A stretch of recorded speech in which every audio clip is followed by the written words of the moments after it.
Oke, harusnya kita udah bisa mulai. Saya buka dulu ya. Assalamualaikum warahmatullahi wabarakatuh. Selamat datang di kuliah tamu untuk mata kuliah pengenalan pola hari ini. Hari ini kita akan dapat kuliah tamu dari Ari Pratamo Sutiono. Beliau adalah sekarang senior software engineer di Ninja Van Singapura. Sebelumnya jadi data lead di Air Indonesia, sebelumnya juga sempat jadi data engineer di Traveloka. Hari ini akan disampaikan materi tentang practical data science. Nanti Ari akan memperkenalkan lebih lanjut. Mungkin silakan apa yang mau disampaikan nanti. Terus, ya materi hari ini tentang practical data science, jadi hal-hal yang tidak diajarkan di sekolah. Mungkin nanti kita lihat apa yang mau disampaikan ya. Waktunya kira-kira mungkin sekitar 1 jam atau mungkin kurang. Sisanya nanti bisa tanya jawab. Kalau ada yang mau ditanya, nanti silakan boleh di situ bisa. Kalau misalnya nggak mau langsung, bisa buka linknya yang ditaruh di slides, yang slides.app.google itu, terus masukkan pertanyaannya di sana, nanti bisa dimunculin pertanyaannya sama Ari. So itu saja untuk pembukanya. Silahkan Ari kalau mau dimulai. Oke, thanks Pak. Thank you semuanya. Terus kalau yang baru datang juga, kalau boleh nyalain videonya silakan. Saya lebih senang karena ngelihat orangnya langsung. Dan kalau bisa dinyalain audionya. Oke. Jadi paling perkenalan lagi. Saya seperti yang sudah disebutkan sama Pak Ali. By the way, kayaknya saya pakai gue lu aja ya. Rada kaku nih, nggak pernah pakai saya kamu. Santai aja Pak. Oke. Jadi gue pernah jadi data engineer di Traveloka. Sebelumnya ada lagi di ConocoPhillips. Kerjaannya tentang BI. Habis itu setelah itu diajak ke AIRI. Waktu itu jadi buat nge-lead tim data, buat establish. Kebetulan Pak Ali juga join di situ. Habis itu pindah lagi ke Singapura jadi software engineer. Oke. Jadi kita review dulu MLPR. Saya mau nanya dulu dong, pertanyaannya kenapa ngambil kelasnya Pak Ali, khususnya nih.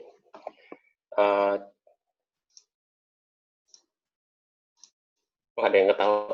Boleh, Mas, silahkan kenapa ngambil Pak Ali? Kenapa ngambil kelasnya Pak Ali? Karena dulu awalnya dipengaruhi oleh banyak senior kan, maksudnya dikasih tahu data enak bisa kayak gini. Terus habis itu semester lalu udah mulai ngambil kelasnya Pak Ali data mining. Terus makin di sini makin lihat kok kayaknya ada banyak beberapa fenomena yang bisa terexplain dengan melihat dari sudut pandang lain aja sih gitu. Asik aja sih kalau misalnya kalau bisa dibedah lagi kayak gitu sih. Oke, setelah ngambil kelasnya masih asik. Lumayan. Ini karena ahlinya ada di sini nih. Oke, lanjut. Saya ambil sampel lain. Rizka. Halo Rizka. Iya. Saya nggak ngambil kelasnya kali, Pak. Kenapa? Cuma join aja. Kalau yang semester ini dia belum ngambil kelas saya. Yang ngambil lagi siapa? Yang ngambil siapa? Ricardo Chandra. Oh ya, boleh.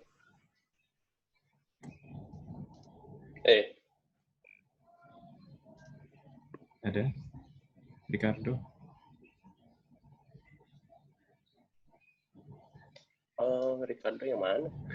Namanya nggak muncul, tapi oke lah. Nggak muncul. Ya, atau Dean boleh, Dean. Walaupun enggak. Ya, sekarang dia mahasiswa bimbingan. Ya, baik. Dulu pernah ngambil, silakan. Karena awalnya kan udah masuk di yang soft computing itu kan tentang machine learning. Habis itu udah terlanjur masuk data, terus habis itu kayak, oh seru juga ya kita nyemplung aja sekalian ke data-dataan, kita cobain aja. Oke, kita cobain juga. Ya, jadi kalau yang garis besar yang saya dapat, kelasnya Pak Ali itu asik, benar nggak? Ya, bisa dibilang seperti itu. Oke. Jadi, kita review sedikit tentang MLPR. Gue udah lihat sedikit tentang semacam silabusnya.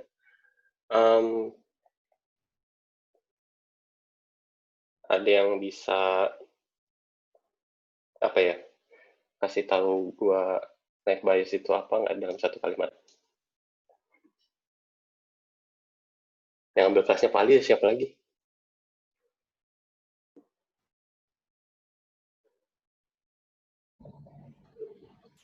Siapa yang mau duduk lagi? Anas?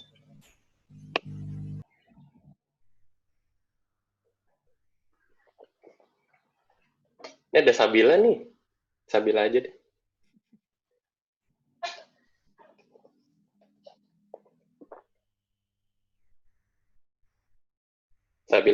Sabila online nggak?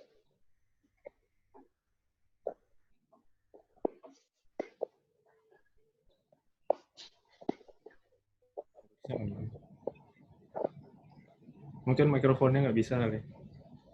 Oh. Kalau gitu, Mahmudin.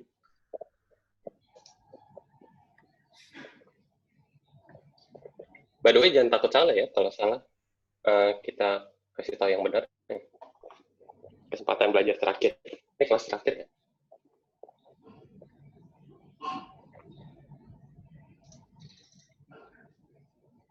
Nah, susah Pak, masih malu-malu semua kayaknya. Saya deh boleh Pak. Oh iya boleh. Sepengetahuan saya aja Pak ya. Nah, kalau misalnya seumpama apa naive Bayes itu kan intinya proses learning-nya dia bakalan selalu update gitu. Jadi dalam artian ketika dia melakukan iterasi baru atau dia melakukan ada iterasi baru dia ada istilah kayak ada pengetahuan sebelumnya seperti apa, kemudian nanti setelahnya seperti apa, ada posteriornya seperti itu. Secara garis besar sih seperti itu. Oke.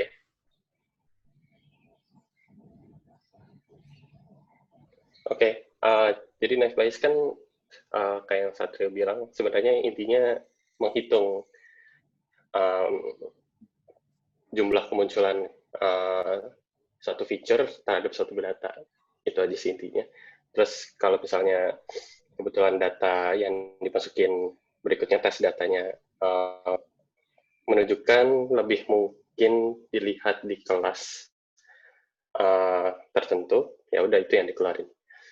So, lanjut sedikit. Tapi intinya kalau di scikit-learn ya kayak gini. Terus PCA juga saya nggak bakal tanya. Tapi intinya kalau di scikit-learn juga 3 line. Ini 4 line, enggak 3 line juga sebenarnya kalau nge-train linear regressions, logistic regressions juga. Tapi ini neural network, MLP. Ada yang tahu MLP singkatannya apa? Atau belum pernah tahu? Multi-layer perceptron. Oh ya, multi-layer perceptron sama dengan deep learning atau enggak? Sama dengan apa? Deep learning. Enggak. Enggak, kayaknya. Ya, cukup benar.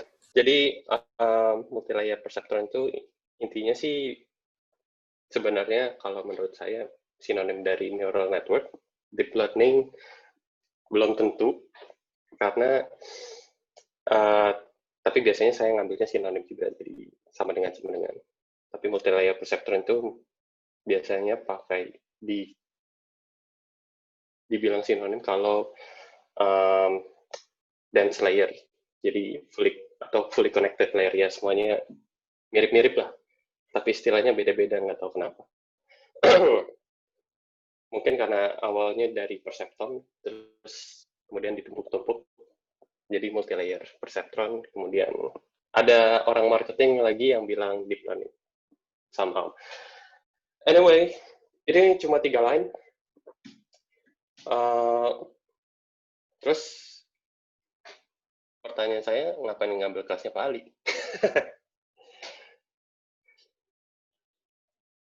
Kalau misalnya kita cuman butuh 3 line buat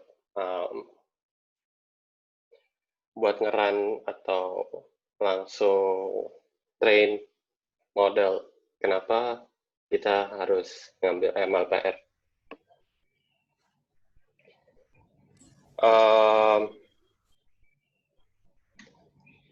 Ada yang mau kasih pendapat? Ini nggak ada benar, nggak ada salah.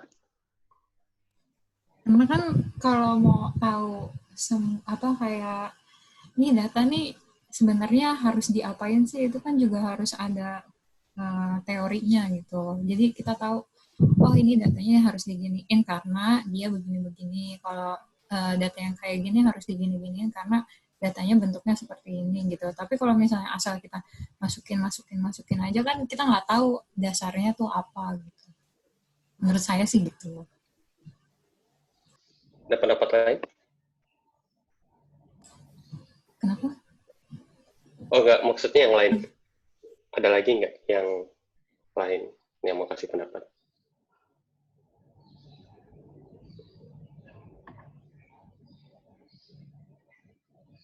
Kurang lebihnya sih sama sih Mas gitu, tapi apa ya, kalau misalnya saya ngelihatnya dari kalau misalnya saya biasanya lebih senang pendekatan mulai dari codingannya dulu gitu. Jadi kenapa ngambil kelasnya Pak Ali, jadi biar apa ya satu hal kita bisa lebih memahami apa nature dari datanya itu sendiri seperti apa, kemudian kita jadi bisa menentukan hyperparameternya gitu. Soalnya kan kayak Pak Ali sering bilang di dunia perdataan tuh banyak black magic-nya gitu kan. Nah, itu yang kita penasaran, black magic-nya kayak gimana sih. Itu sih. Jadi lebih enak aja kalau misalnya semua lebih detail itu, jadi kita bisa lebih dinamis dalam mencari solusi seperti itu. Oke. Dua-duanya betul. Jadi saya cerita sedikit singkat tentang dunia bisnis. Ini ceritanya business people. Bisa bos lu, bisa orang lain yang di business function lah. Bisa finance, bisa product manager, biasanya di startup sih product manager. Dia cuma peduli results, hasil. Jadi kita di hire untuk ngasih saran, tapi mereka cuma peduli saran akhirnya.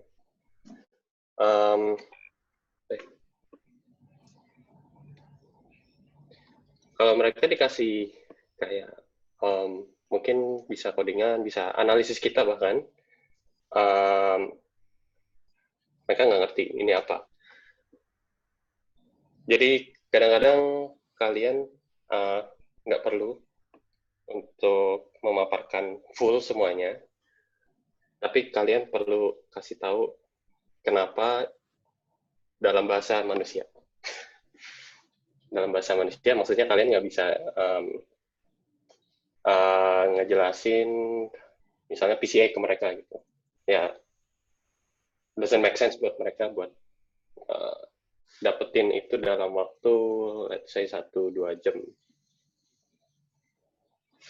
Kalau kalian kan dikasih penjelasan 1-2 jam, tapi dikasih tugas juga, jadi ada waktu buat belajarnya lagi. Dan kalian peduli dengan itu.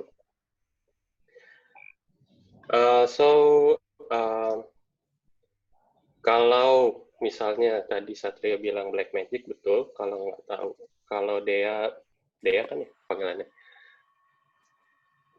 Bilang, oh bisa Dea, panggilannya apa? Dean biasanya. Oh, Dean. Oke. Kalau Dean tadi bilang harus mengenal seperti apa asumsinya yang dipakai untuk setiap algoritma. Itu betul juga. Karena kalau misalnya kita pakai apapun itu, tiba-tiba pakai multi-layer perceptron atau PCA tanpa tahu asumsi apa yang ada di algoritmanya dengan sebenarnya apa yang terjadi di data actualnya, itu bisa menimbulkan kebakaran. Kenapa? Karena kita ngasih tahu ke orang bisnis, kalau mereka melakukan itu, ternyata salah. Yang salah sebenarnya ya nggak cuma kita, jadi semuanya salah. Impact-nya bisa negatif ke bisnis. Oke. Jadi alasannya Satrio dan Dean itu betul supaya kita jadi less wrong, kalau katanya Pak Ali, sedikit lebih benar. Terus kalian udah ngambil kelas MLTR, oke? Kalian udah tahu semua asumsi data dan toolbox gimana cara menggunakan algoritmanya di waktu yang tepat. Sekarang gimana sih cara kalian ngembangin ini? Satu hal yang mungkin kalian bisa coba itu membuat mini project sendiri. Jadi ada satu website yang namanya Made with ML. Oh, ya ini satu quote dari Stephen Covey. Intinya kadang-kadang kita bertanya kenapa misalnya pakai night bias. Kenapa nggak kita cobain aja, tapi kalian harus mungkin mulai dengan satu kasus yang sedikit lebih nyata. Gitu. Iris dataset, oke. Mungkin ada Boston. House pricing dataset juga biasanya dengan buat example. Tapi mungkin kalian punya ketertarikan sendiri, misalnya buat mempredik stock price atau mempredik diabetes dengan suatu input, kalian terkena resiko diabetes atau enggak. Jadi ada contohnya di Made with ML. Kalian bisa cari inspirasi di situ. Ini salah satu website yang menurut saya cukup oke. Nggak bagus banget, tapi cukup bagus untuk cari inspirasi dan nge-publish orang itu udah buat apa aja, entah. Salah satunya yang saya lihat kemarin itu diabetes detections. Ini dibilangnya deep learning, tapi sebenarnya kalian bisa pakai night bias juga kalau kalian mau, karena datanya yang dimasukin juga ya angka atau logistic regression bisa juga.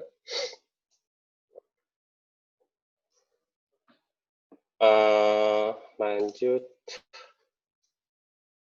Ya ini contoh hasilnya. Kalau saya masukin data ngasal sebenarnya. Jadi kalau kalian ingat-ingat lagi, logistic regression itu bisa ngeluarin probability. Seberapa probable kalian tidak kena diabetes atau kena diabetes. Contoh lain yang sebenarnya bisa dipakai di bisnis itu tentang customer analytics, ada customer segmentation, ini berkaitan dengan clustering. Yang saya tahu kalian udah belajar K-means, GMM, yang terakhir kan ada sulit, saya nggak tahu. Ini banyak ditanya di dunia bisnis, kita harus memperlakukan sesuatu yang khusus nggak ke kelompok customer tertentu. Misalnya, mungkin kalian udah tahu, mungkin juga belum. Misalnya ada customer yang pakai kupon terus nih, kita harus kurangin spendingnya. Spending kita ke mereka. Tapi gue nggak mau repot. Nah, bisa nggak kita identify dengan cukup benar siapa cluster customer yang sering pakai kupon ini? Habis itu kita kurangin aja kupon ke mereka. Kita redirect ke misalnya customer yang udah churn, gitu. Atau churn itu yang udah pergi terus nggak balik-balik lagi. Kita gedein aja value-nya di sana. Ya, ini contohnya pakai PCA sama clustering. Saya lupa algoritma ini pakai apa, tapi saya cuma ngambil screenshot-nya aja. So,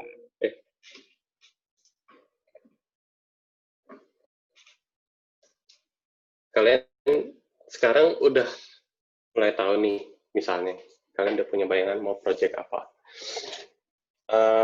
Tapi kadang-kadang kita merasa kurang pengetahuan.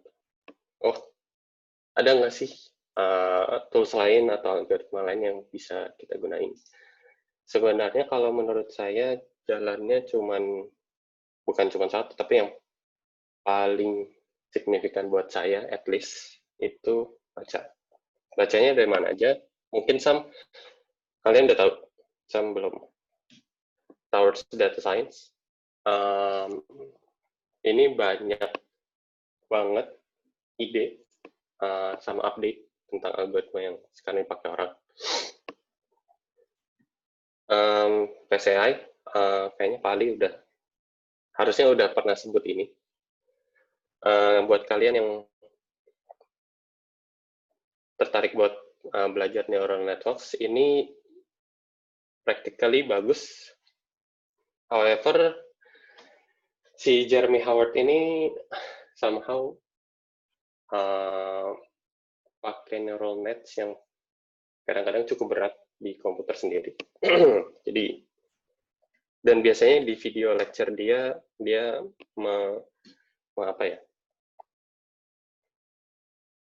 merekomendasikan buat pakai cloud yang ada GPU-nya. Kalau menurut saya juga, PCI ini sedikit kompleks kalau kalian pernah pakai library-nya. Bukan kompleks sih, tapi ada learning curve-nya cukup lebih banyak. Kalau misalnya kalian udah pernah pakai PyTorch, terus habis itu kok ada abstraksi baru, misalnya data bunch, atau gimana cara load modelnya, atau ya ada API yang biasa nggak dipakai di PyTorch. Jadi ada sedikit learning curve-nya di sini. Lanjut, ini tentang NLP, biasanya Sebastian Ruder dulu pernah kerjasama sama si Jeremy Howard ini buat mempromosikan ULM Fit, yang kalau menurut Christopher Manning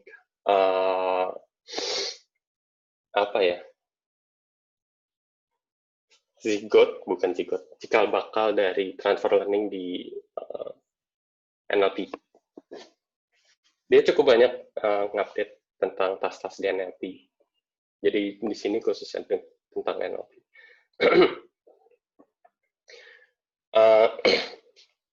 Ini alternatif lain kalau misalnya kalian mau teori dan praktis sekaligus. Gitu, AI ini banyakan dari Amazon, saintisnya Amazon. Jadi jangan bingung kalau kalian kadang-kadang harus gunain MXNet. Baru-baru ini ditambahin tentang PyTorch. Jadi kalau yang belum pernah kenal Alexander Smola itu, kalau nggak salah chief scientist-nya Amazon.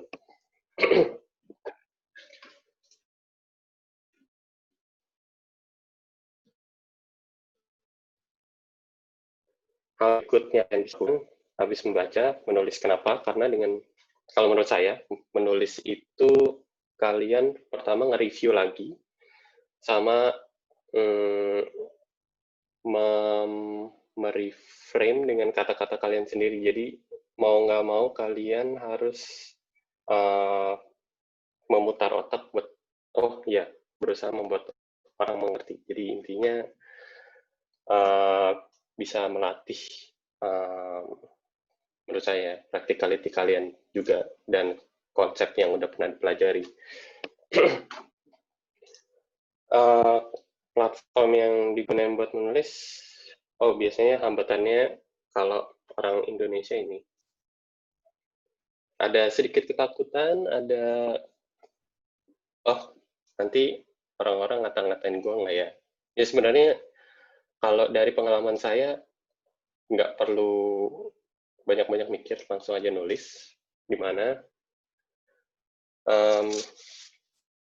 Ini ada quote dari Michael Jordan. Some people want it to happen. Jadi ada di pikiran kalian doang. Kadang-kadang ada lebih sedikit orang yang make it happen. Jadi ya itu di tangan kalian. Kalian tuh mau yang kayak gimana. So platform yang sering digunakan untuk menulis, of course, Medium. Tapi jangan cuma berhenti di Medium kalian sendiri aja. Usahakan untuk publish ke publications kayak ini. Jadi ke towards data science itu sebenarnya nggak relatif lebih mudah. Kalau kalian lihat how to contribute-nya di sini, right for towards data science ini, mereka sedikit nggak terlalu mereview, asalkan grammar kalian udah cukup oke lah. Extension yang bisa kalian gunain di sini Grammarly, pakai Google Drive, atau kalau pakai Google Chrome, nulis di Medium langsung, Grammarly udah bisa baca. Jadi bisa kasih suggestion buat, ini ada yang salah di grammarnya, kalian bisa klik langsung.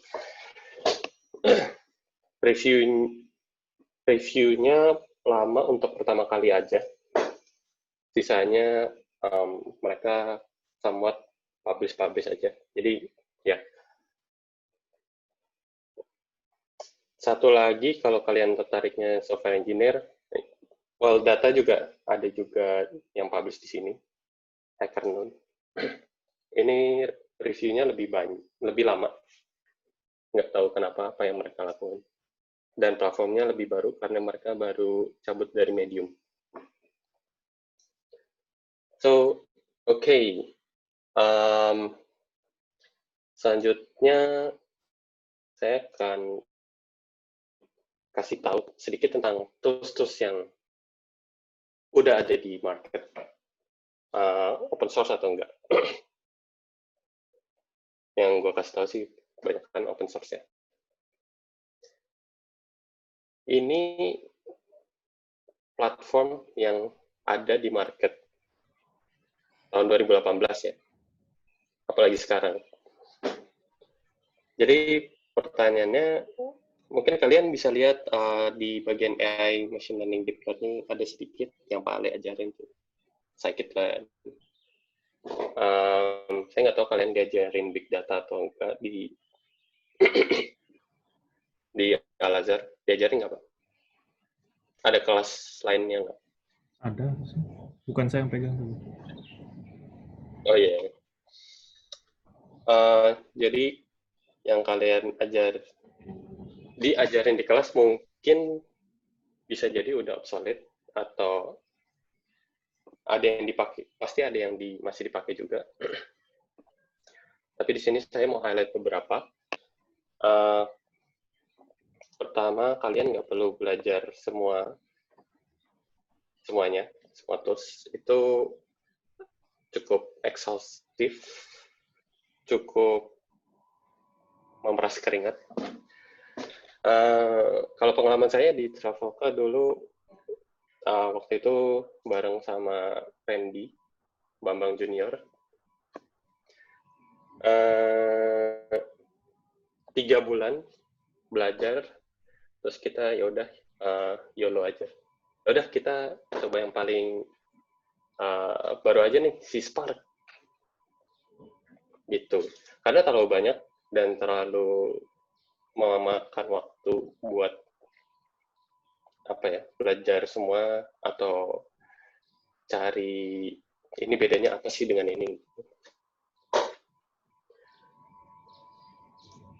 Ya, jadi bisa cukup memabukkan. So, highlight yang pertama tentang database pasti either sebagai software engineer atau sebagai data science atau data analyst.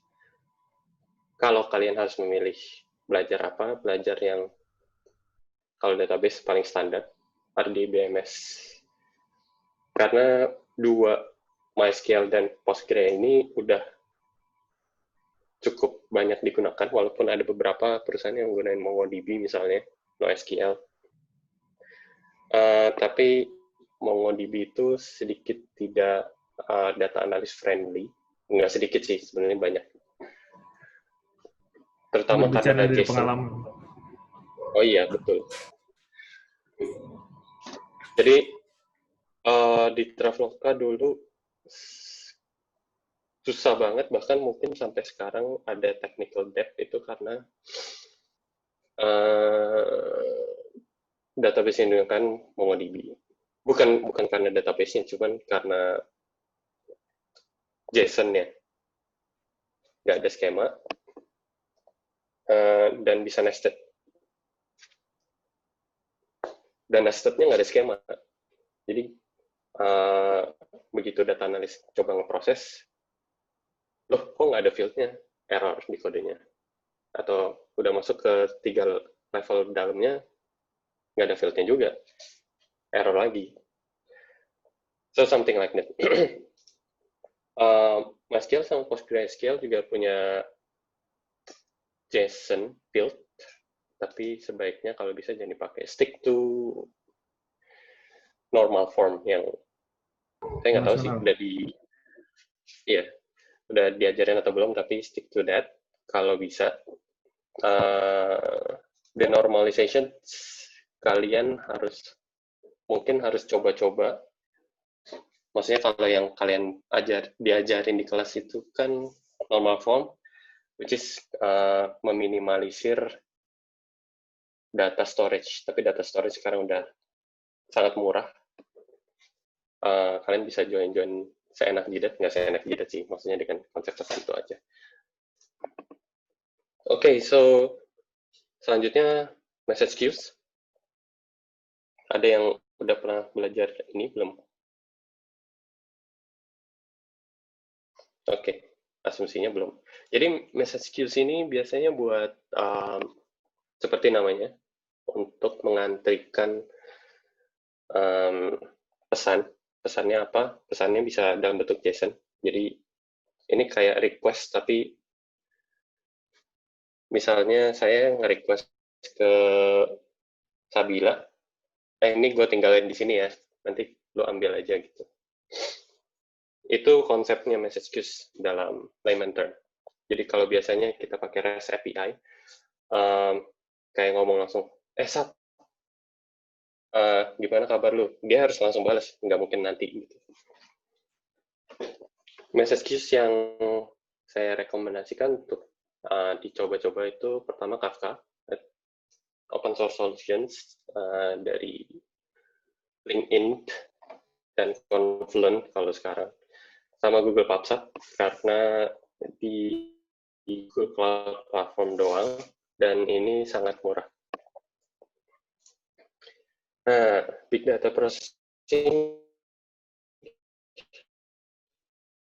yang banyak digunakan Spark, tapi dalam Spark masih ada lagi komponennya seperti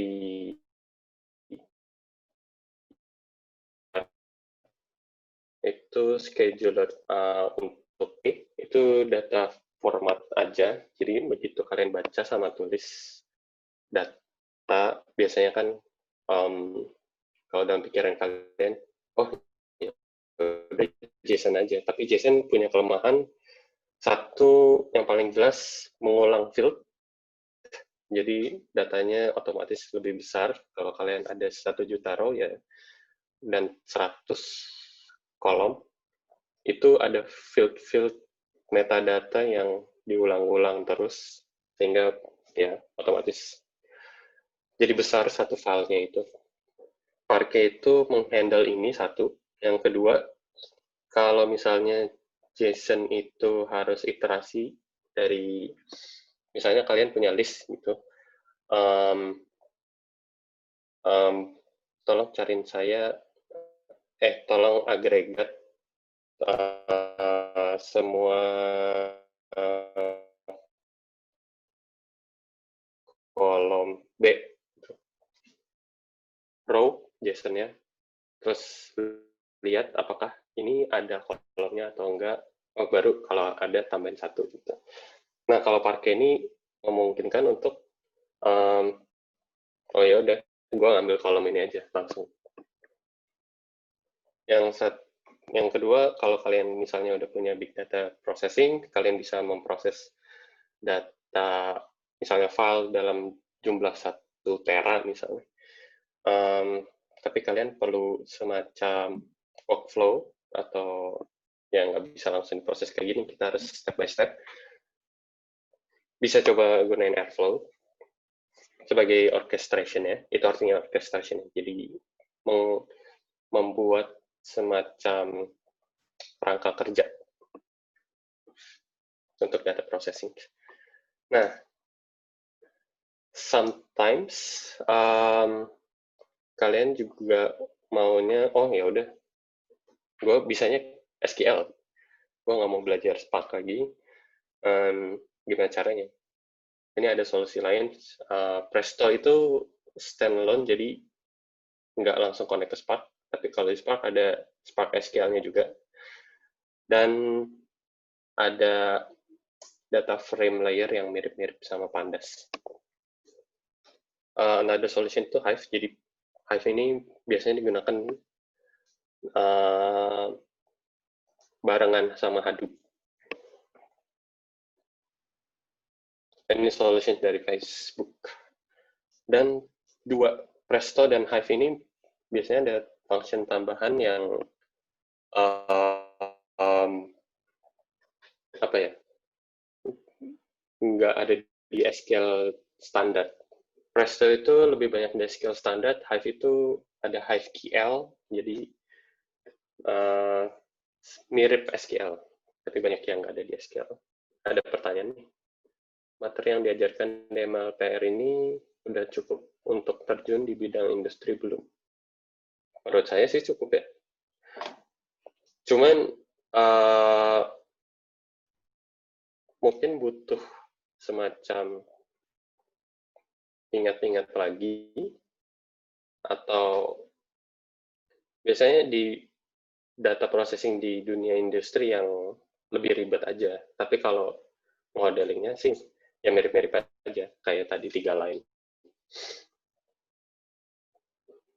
Yang biasanya jadi masalah itu bentuk datanya gimana, terus kalian harus tanya juga data source-nya ini gimana dipopulate-nya, supaya kalian bisa mengconnect apa yang Anda diajarin Pak Ali di sini. Oke. Habis itu,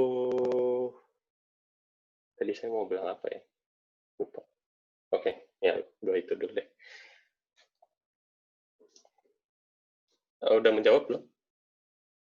Siapa yang nanya? Saya nggak tahu, ini anonymous.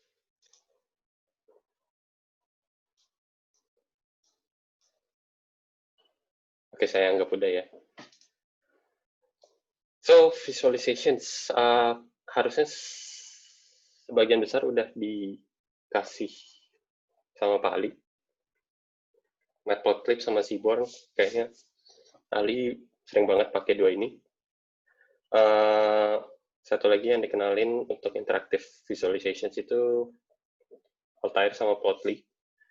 Kalau kalian sempat lihat buku yang direkomendasikan sama Pak Ali yang dari Jack van der Plas, si Altair ini nggak digunakan di situ, tapi yang buat orang itu.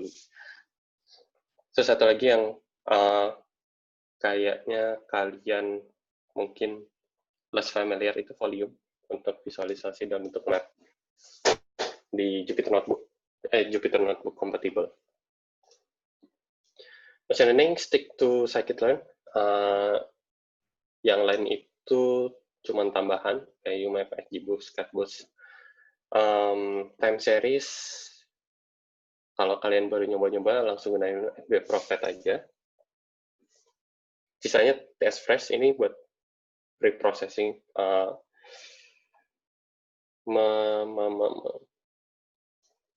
data generations, feature generations dari time series saja.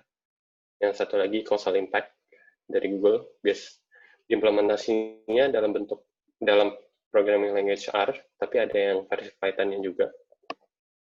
I think unofficial, tapi mirip-mirip lah. Kalau deep learning, menurut saya stick to 2 atau 3 ini. TensorFlow 2.0, atau kalau misalnya nggak bisa install yang TensorFlow 2, pakai Keras aja. Satu lagi pakai PyTorch. Nggak merekomendasikan MXNet, karena simply sekarang yang di market banyakkan ini sih. Another worth mentioning, ada MLflow buat men-track eksperimen kalian, PyTorch Lightning buat menghilangkan kode bootstrapping sama integrasi langsung sama TensorBoard. Ada Spacy buat NLP, EMBlearn buat pre-processing, terutama dalam imbalance data, Docano buat data notasi dalam NLP. So far ada yang mau ditanya dulu?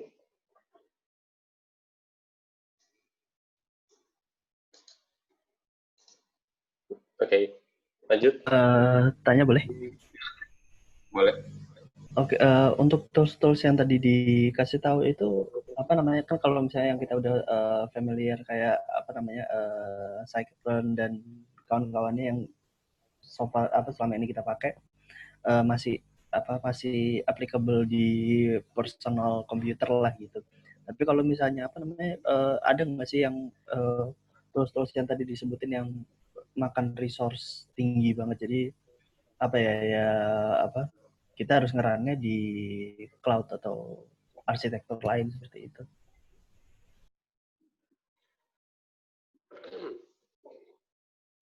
Kalau ngeproses data yang besar tapi di komputer sendiri gitu. Jadi sebenarnya tergantung dari data yang diproses sih. Kayak kalau misalnya deep learning, kalian butuh GPU, ada Google Colab juga yang nyediain, kalau sekarang 8 GB ya kayaknya, 8 GB GPU memory. Jadi kalian bisa pakai itu. Tapi kalau misalnya datanya 1 tera, either kalian bisa pakai, kalau misalnya mau pakai Pandas Data Frame, bisa pakai Dask. Tapi kalau nggak mau pakai library lain, ya terpaksa harus chunking sendiri. Itu menjawab pertanyaan atau enggak ya? Ya, oke, lumayan sih. Oh, lumayan, berarti ada yang belum. Ada yang bertanya tadi, apakah ada tools yang harus di-run di cloud? Benar nggak? Iya, sebenarnya semua kayak apa spesifik kayak oh ya udah kalau bisa pakai ini pasti bakalan berat lah untuk apa yang kayak laptop standar aja gitu. Even kayak apa buat ngeload datanya aja kayak udah lama banget gitu. Atau semuanya sih applicable di laptop standar atau bagaimana? Semuanya masih applicable di laptop standar. Jadi coba dulu di laptop kalian. Kecuali misalnya installnya susah atau datanya kegedean, baru pindahin ke cloud.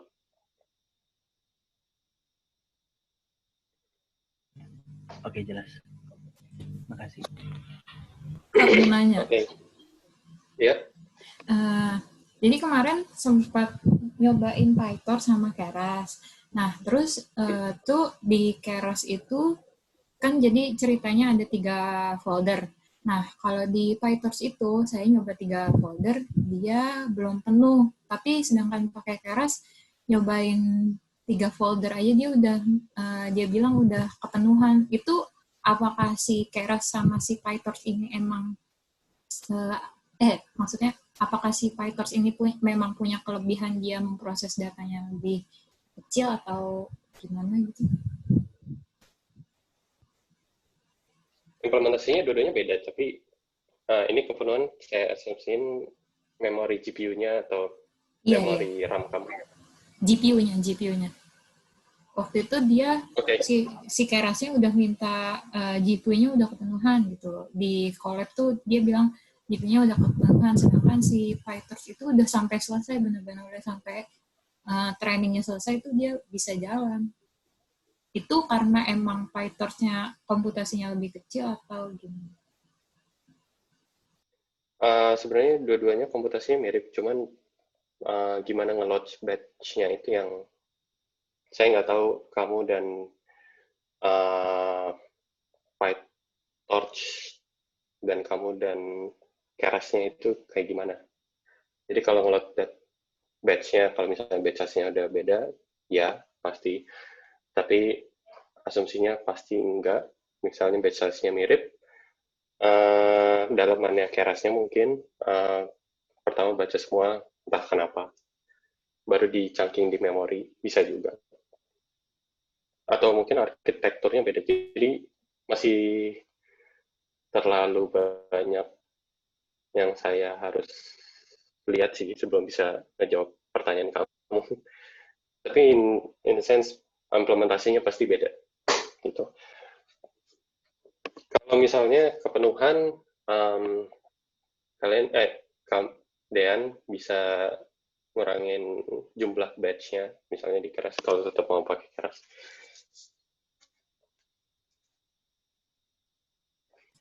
Ada pertanyaan lagi? Soalnya di kemarin dua-duanya dicobain di batch 4. Jadi dua-duanya PyTorch-nya pakai 4, si Kerasnya juga 4. Jadi mungkin sih kayaknya apa, nggak tahu sih karena apa. Jadi dia udah kepenuhan akhirnya jadi nyobain si Kerasnya cuma 1 folder aja, nggak bisa 3-3-nya gitu. Ya itu nggak bisa saya jawab langsung. Tapi good to know. Ada pertanyaan lagi?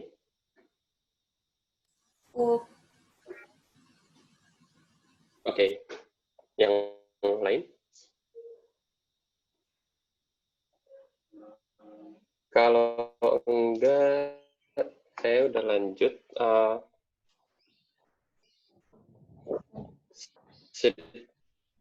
Paling sedikit kata-kata penutup, motivational speech sedikit buat kalian. Gimana cara menjadi, bukan master sih, tapi mahir. Gimana supaya cukup bisa qualified untuk menjadi data scientist atau apapun yang kalian mau. Satu, fail more. Ini quote dari lagunya Eminem. Judulnya Remember the Name. Kayaknya matematikanya sedikit kurang, karena kalau di total jadi 200%. Tapi ada 50% pain di sini. Jadi, kalau kalian pernah baca buku yang namanya Outliers, itu ada yang namanya 10,000 Rules. Jadi, kalau kalian ngelihat teman-teman kalian yang mungkin lebih jago, sebenarnya kemungkinan besar mereka mencoba lebih banyak dari kalian. Jadi mereka gagal, terus, cari tahu kenapa gagalnya. Belajar. Satu quote lagi dari Michael Jordan. ini intinya masih sama. Jadi dia pernah miss 9.000 shots, lost 300 games. Jadi cukup banyak. Tapi kalau kalian misalnya sebagai data analis, harusnya ada pertanyaan yang muncul. Misalnya miss 9.000 shots dari berapa? Kalau dari 10.000 kan cukup banyak, tapi kalau misalnya dari 100.000 kan sedikit.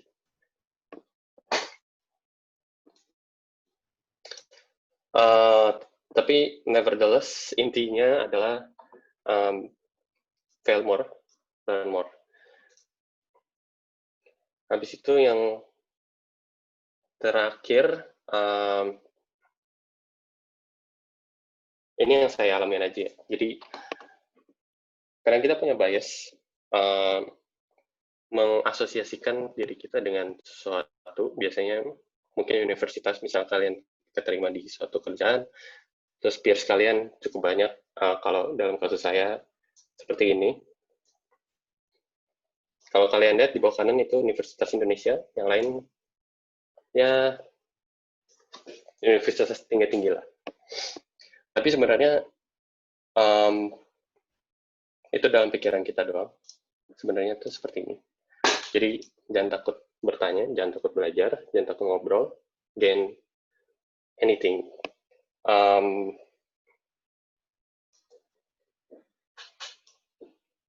Ya, jadi intinya itu sih.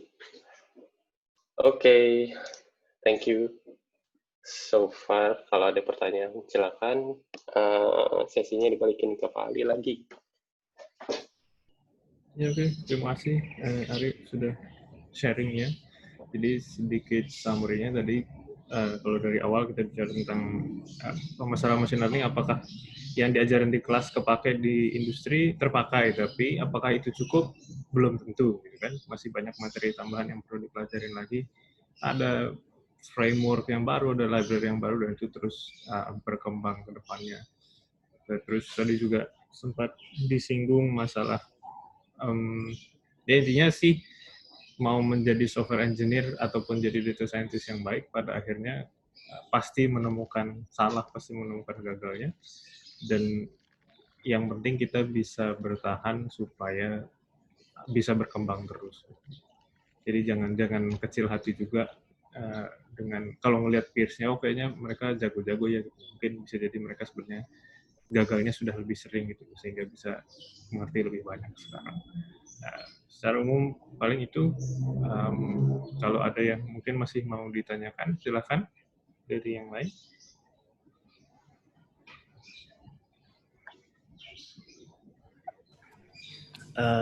Boleh tanya? Boleh. Iya. Gini selama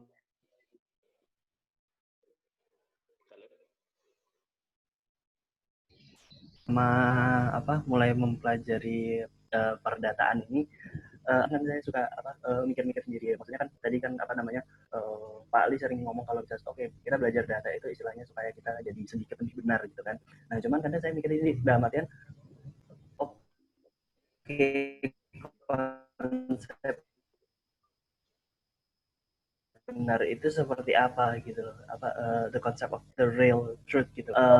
Kadang ada benar yang kita lihat hanya untuk dalam satu kasus tapi tidak dalam kasus lain, atau sesuatu yang dikemas agar terlihat seperti benar tapi padahal nggak benar gitu. Nah sementara kan kalau misalnya yang so far kita pelajari di kelas itu, kita kayak ngelihat data, oh ya udah kayak apa adanya aja. Oke, itu adalah data yang sebenarnya, tapi di real life-nya itu seperti apa? Apakah selalu bias itu terdeteksi? Apakah terus kemudian yang kita lakukan adalah mempunyai truth value yang benar-benar kita harapkan, atau bagaimana gitu? Maksudnya kayak pertanyaan di diri sendiri aja sih gitu. Kadang soalnya ada merasa gimana?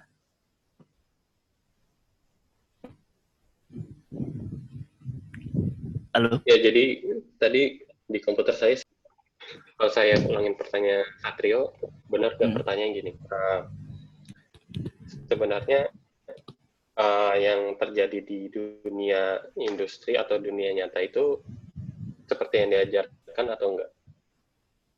Itu bukan atau? Iya, aslinya itu satu. Yang kedua apa kayak ketika kita melakukan sesuatu, kita melakukan apa namanya analisis, apa ya, kan kadang-kadang kita merasa oke, ini kita punya analisis hasilnya seperti ini, tapi ini beneran sesuai dengan realitanya nggak sih, beneran sesuai dengan ekspektasinya nggak sih. Apalagi kan tadi kan Mas Ari pernah bilang kalau misalnya seumpama kita di sini sebagai decision support kan, kita yang memberikan sebuah input terhadap dalam proses bisnis gitu. Apa ya, kadang ada rasa kalau misalnya nanti salah gimana gitu, kalau misalnya ternyata analisis yang kita lakukan yang menurut kita ngelihatnya ini udah bener kok, tapi ternyata salah kenyataannya gitu. Dan itu baru terlihat setelah jangka waktu taruhlah 1-2 bulan setelah diimplementasikan, seperti itu sih. Oke. Jadi pertanyaan pertama bisa dijawab singkat, apakah seperti yang diajarkan? Ya. Jadi tapi masalahnya apakah nanti setelah kalian terjun di dunia industri, kalian ingat apa yang diajarkan langsung? Biasanya itu yang masalah. Dosen-dosen udah pernah bilang ABCD sampai Z, kalian cuma bisa ingat 20% A sampai D. Biasanya itu ya. Pertanyaan yang kedua,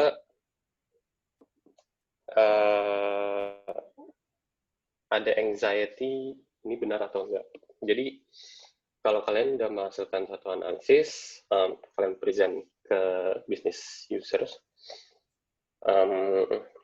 biasanya kita trust mereka untuk memvalidate apa yang kita analisis. Jadi, semua confounding factors-nya bisa kita tanyain ke mereka sebagai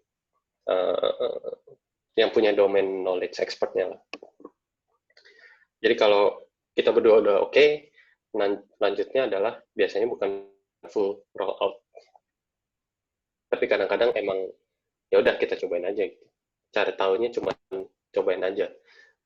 Tapi cobainnya gimana? Bisa A/B testing, bisa full roll out, atau bisa ya udah kita cobain sequential 10% dulu deh. Kita lihat hasilnya benar atau enggak. Jadi itu untuk mengurangi impact error yang kita buat selama analisis.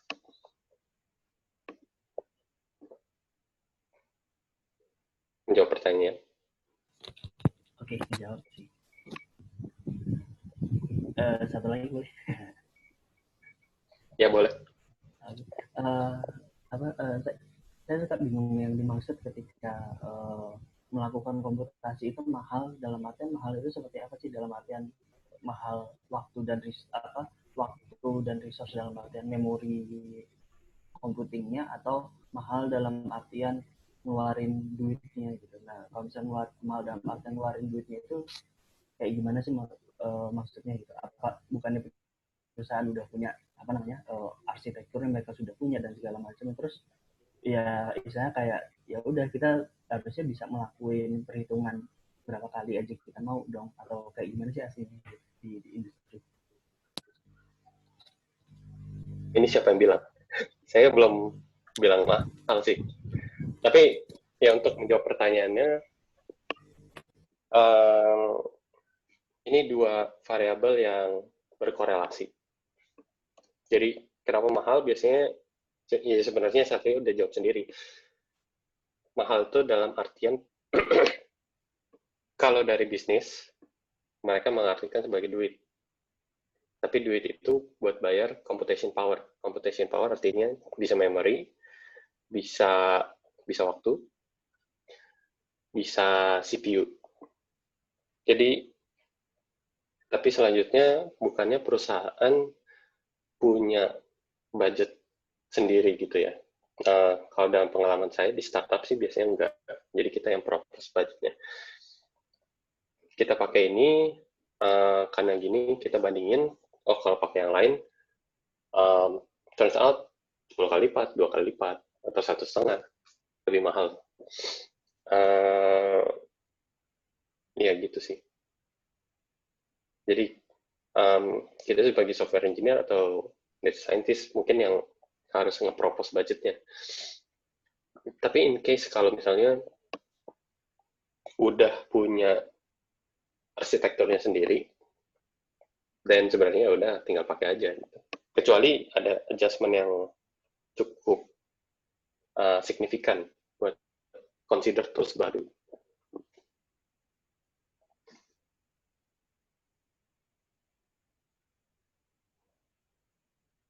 Satrio terjawab. Kalau masih ada yang menggantung, boleh tanya aja. Oke, jadi biayanya juga dilihat dari kondisi perusahaan itu kayak gimana ya? Ya, biasanya kalau kayak bank gitu yang lebih konservatif, mereka udah punya arsitektur sendiri.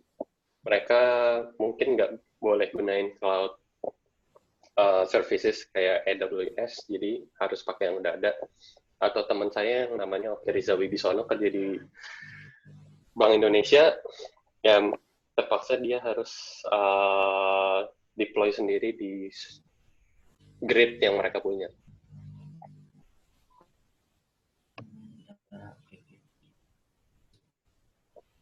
Terjawab. Oke. Ada pertanyaan lain? Ada. Jadi, Boleh. Jadi saya mau nanya, apa sih apa ya? Kayak gimana kita mau nentuin, oh mau pakai tool ini nih gue, terus oh ini mau ya lebih baik yang ini aja. Terus kan kita udah pakai tools nih, biasanya kan udah kalau kita ngebaca apa sih namanya dokumentasi dari toolsnya itu kan kita bakalan langsung ngerti dengan pemahaman kita sendiri. Nah, ngejelasin sama orang bisnisnya tuh gimana, kan kadang-kadang kita tahu, oh iya ini karena gini. Nah, ngejelasin ke orang bisnisnya itu kan mereka juga belum tentu ngerti bahasa yang kita ngerti. Gini loh, ternyata gini. Tapi mereka kan ngertinya yang pakai bahasa manusia itu gimana gitu. Terus, apa sih yang perlu dia pertama kali kalau kita misalnya dapat tugas, nih kerjainnya gini, apa yang harus dilakuin sama pertama kali sama datanya. Tuh.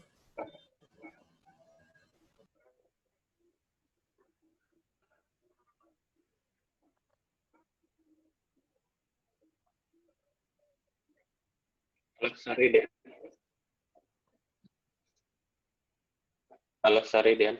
Iya. Kayaknya internet connection gue rada nggak stabil, bisa ditulis aja nggak? Jadi apa? Tadi ditulis. Oke, bentar. Intinya tentang pemilihan tools, Pak. Jadi apa alasannya, bagaimana menjelaskan tools ini dipilih kepada orang yang nggak ngerti teknik?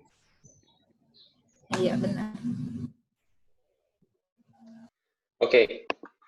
Jadi gimana pilihnya? So,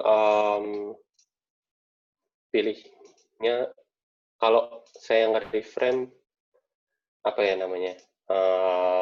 Pertanyaannya itu ada unsur yang apa kita pilih tools yang explainable atau yang lebih akurat. Ada unsur kayak gitunya. Dan gimana cara ngejelasin ke bisnisnya. So, pilih tools-nya, kalau menurut saya, pasti mulai dari yang, kalau misalnya modelnya mau di-deploy dan, apa ya, ini sangat-sangat krusial, kritikal. Kalau salah dikit bisa hilang duitnya banyak. Dan pilih yang lebih explainable ke bisnis. Jadi dari yang explainable, kalian bisa membungkus algoritma itu dengan suatu rule yang ngejagain supaya jangan sampai lolos.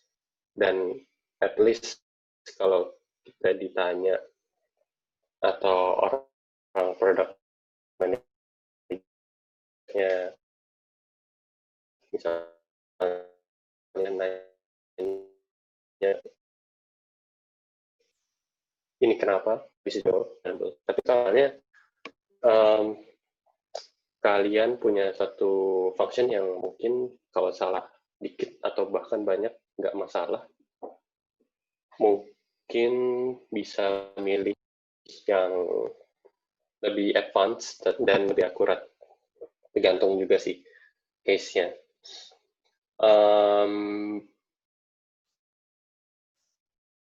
Tapi balik lagi ini nggak ada nggak ada satu jawaban untuk semuanya.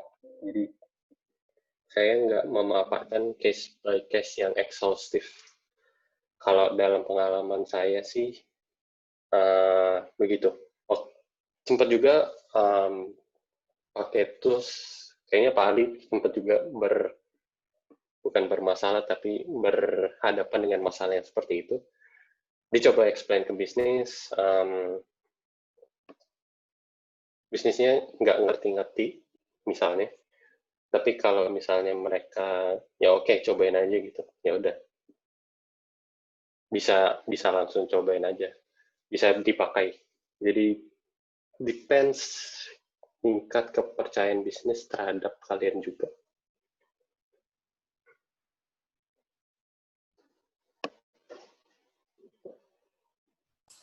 Halo. Halo, ya, oke, cukup menjawab. Oh ya, sama tadi, apa sih yang perlu dilakuin pertama kali? Kan kita pasti bingung nih, orang ngasih tahu, nih kita perlu data yang seperti ini. Apa sih yang perlu kita lakukan pertama kali buat ngelakuin tugas itu gitu kan? Pertama kali pasti kita bingung mau ngapain dulu.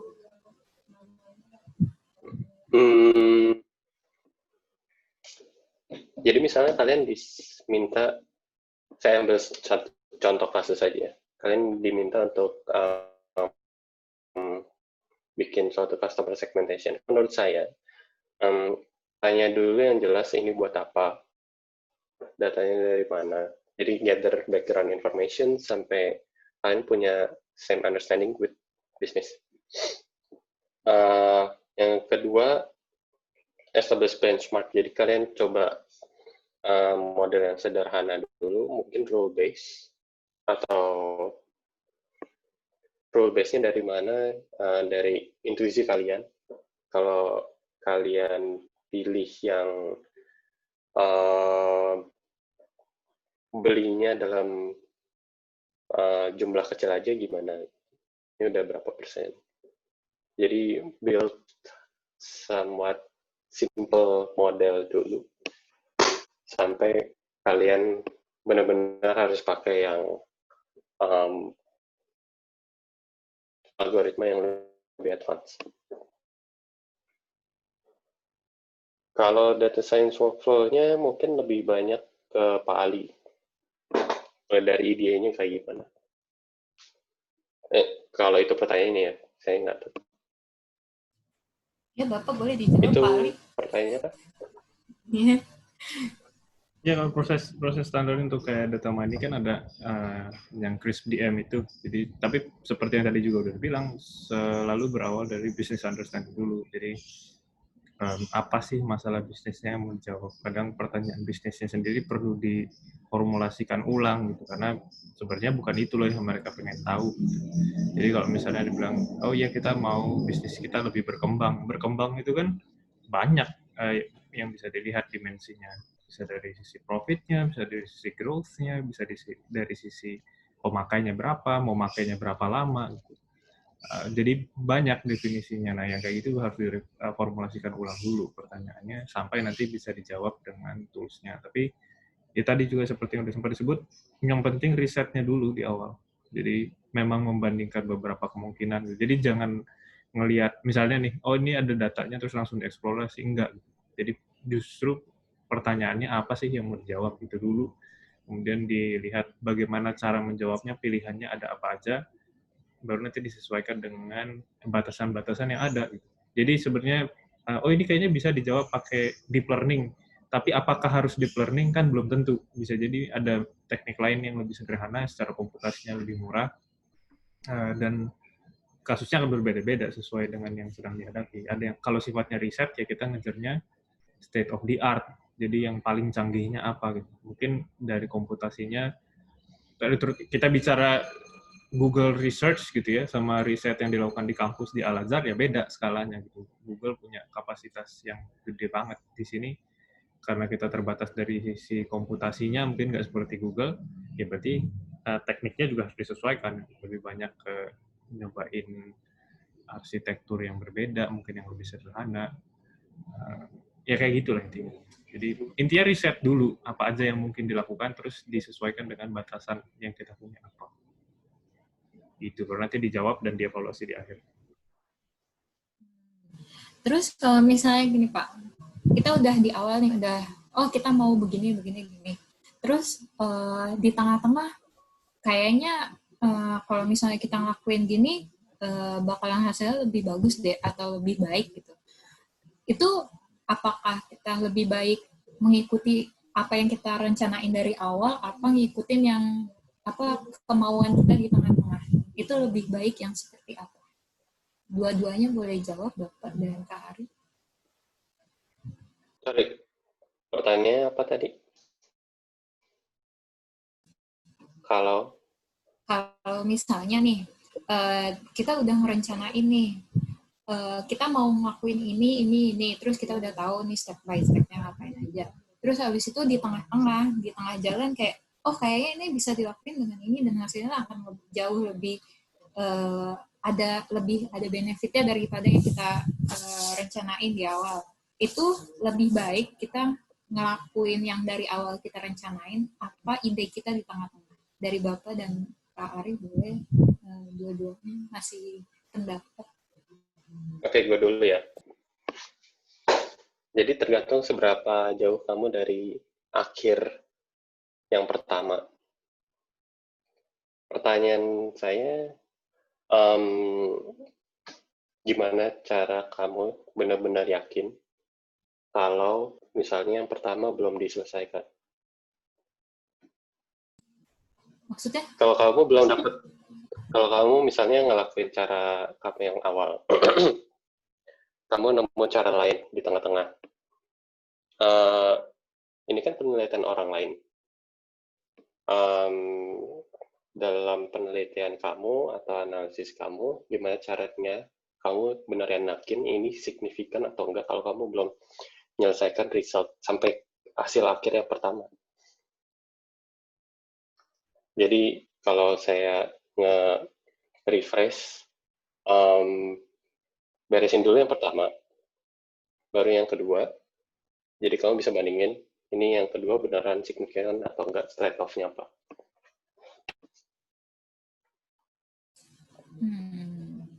Kalau dari Bapak, Pak Ali, gimana menurut Bapak? Ya, intinya sih kalau kemungkinan pindah itu harus selalu terbuka, jadi harus selalu dinamis. Bisa jadi kita harus pindah, cuman saya cukup setuju dengan yang Ari bilang gitu. Pada akhirnya kita perlu benchmark. Jadi apakah metode yang nanti yang baru yang ditemukan pasti lebih bagus?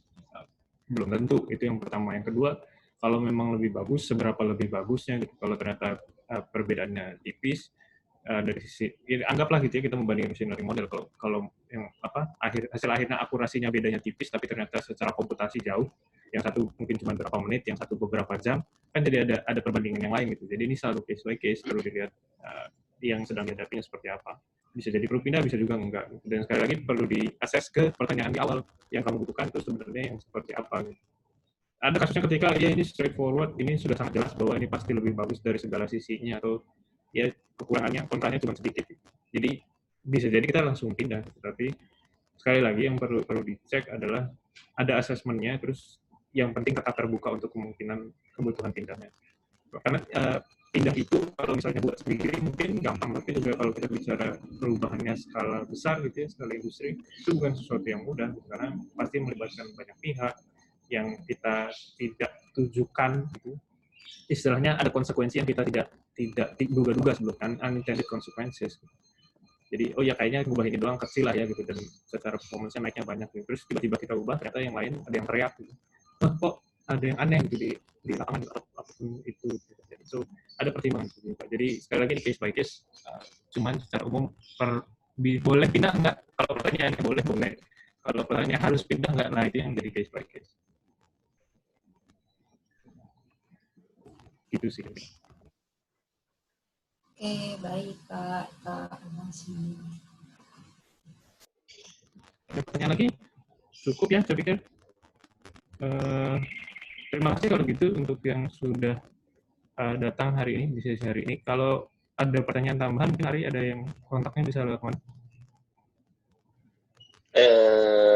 ari.pratama.s.gmail. Nanti kan Pak Ali tahu email saya, silakan ya. Boleh. Ya. Kalau butuh bisa langsung email ke emailnya Ari, nanti saya share di kelas. Kalau membutuhkan. Oke, itu aja kalau gitu. Terima kasih banyak Ari sudah mau mengisi kuliah tamunya hari ini on such a short notice. Terima kasih juga. Mudah-mudahan tidak. Terima kasih untuk